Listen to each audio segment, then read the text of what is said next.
Good morning. I've been working on our 4-inch rocket stove here.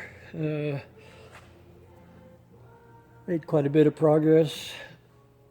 I thought I'd better stop and catch up on a little bit of video here. Starting at the bottom, got just 2 pieces of 1-inch angle iron. Don't have a handle on here yet, but there's our ash drawer. One thing I did, the other one, I came all the way around here, and it just the ash gets in here, and I had a piece of wood that had a little bit of a nail, and it got wedged in there. So I left this one open, just weld a little bit of 2 little beads here. I don't know if I care for that, but that keeps the door from coming all the way on through. And that should, anyway, if you get a nail or some ash or whatever, it'll push it on through and instead of wedge in back here. So that's one little difference, I guess. We got our warming shelf on here. And we're 16 inches wide, which gives us 6 inches on both sides, and 8 inches this way. After I got this for, we'll see, but you know, it wouldn't hurt to come out here 10 inches. I don't think the extra 2 inches is going to heat up very much, but again, we're not building something here to cook a meal for an army. We got the 6-inch for that.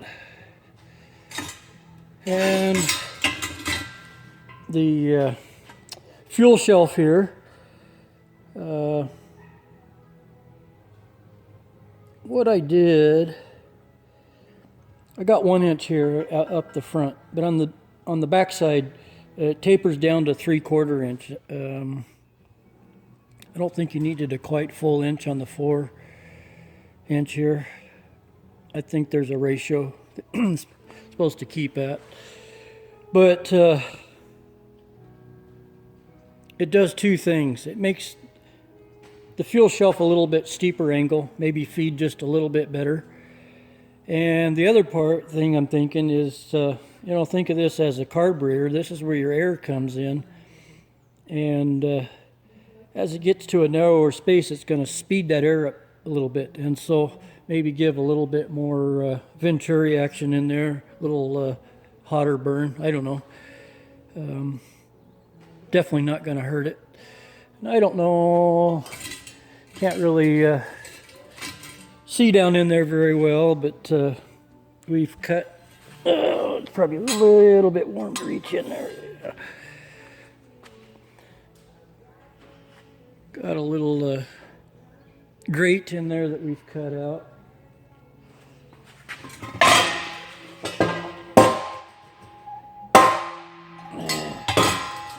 Yeah, it fits in there snug. Oh, sorry about that.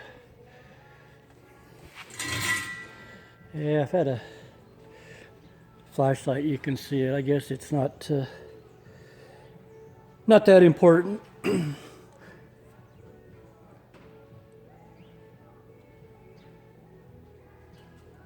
Only thing on the other one, I wanted that grate to be replaceable. Like I say, I don't know how long. You probably could weld some rods in there that would last forever.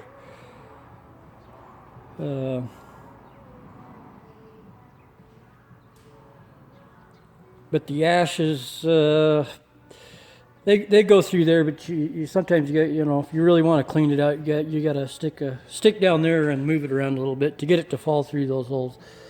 Hate to make them too narrow, then that's just going to warp and burn out faster. So not a major thing, but always kind of nitpicky on this. I guess we could probably, yeah, you can see the grate here.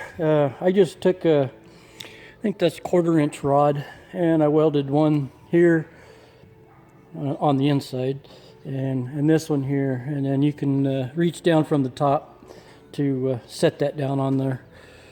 And I also gave myself a little bit more room. I only left an inch on the 8-inch or the 6-inch stove, and I didn't leave enough room there for the ashes, so I left 2 inches here at the bottom.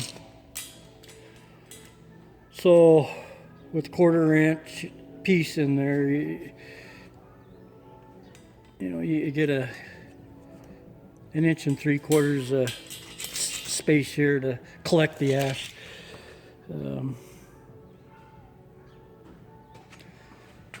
So that's where we're at now. Got to figure out what I want to do for the legs on it, and I'm not so sure the